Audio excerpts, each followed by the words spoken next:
অবশ্যই হাদিসে থাকলে সওয়াব আছে, হাদিসে তো আছেই। নবীজি আমিন বলতেন, জোরে বলতেন। আম্মান আমান ওরা, তার সাহাবীদের পিছনের মুসল্লিরা আমিন জোরে বলতেন। হাত্তা ইন্নালিল মসজিদিল আলাজ্জাতান, বুখারীর সালাত অধ্যায়ের হাদিসে আছে যে আমিনের গুঞ্জরণে মসজিদ কেঁপে উঠত। আমিনটা ইহুদি জাতি আমিন জোরে পছন্দ করে না। মুসলমানের জোরে আমিন শুনে ইহুদিদের কলিজা কাঁপে, যে এরা যেভাবে আমাদের বিরুদ্ধে আল্লাহর কাছে আমিন বলছে, সর্বনাশ, না জানি কি হয়।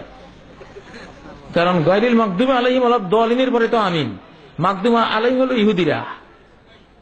এই বদদোয়া তো এরা আমও করে দিচ্ছে। আর কিভাবে সব শুনো, কিভাবে আমিন সবাই এক সুরে কইতে আছে, লাগে কবুল হয়ে গেছে আল্লাহর কাছে। এই জন্য এটা পছন্দ করে না কারা? ইহুদিরা। ওরা ভয় পায়, হাসাদ করে, হিংসা করে। আমাদের মুসলমান না, আমরা বুঝি না দেখে হয়তো আমরা মনে করি যে এটা নতুন একটা জিনিস। না, নতুন না, এটা 1400 বছর আগের পুরান। আপনি শুনছেন নতুন, আমি শুনছি নতুন, কিন্তু জিনিসটা কয়শো বছরের।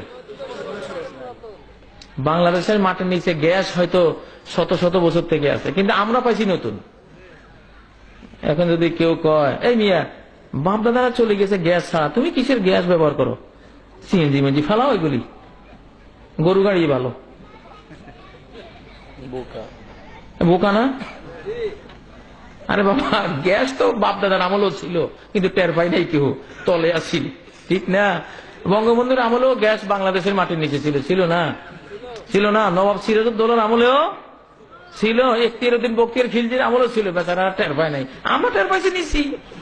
এখন মাসলা এগুলি বোখারিতে পড়ে রয়েছে, কদিন মধ্যে পড়ে রয়েছে, আমরা টের পাই নাই।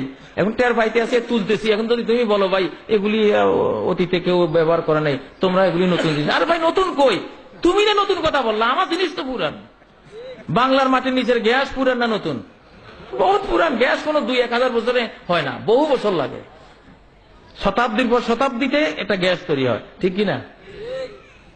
জিনিসটা বুঝতে হবে, অশান্তি করা যাবে না।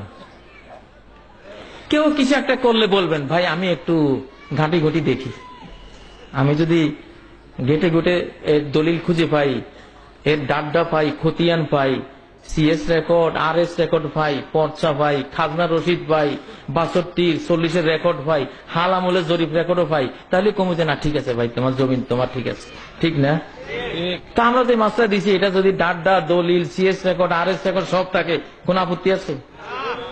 হ্যাঁ, তাহলে তো জমি ঠিক, আদালত রায় দিবে, হ্যাঁ তুমি রাইট, ঠিক না? আমার বাবার সাথে মিলাদ নিয়ে ঝগড়া হয়েছিল লক্ষ্মীপুর জেলায়, ব্রিটিশ আমলে। এমন ঝগড়া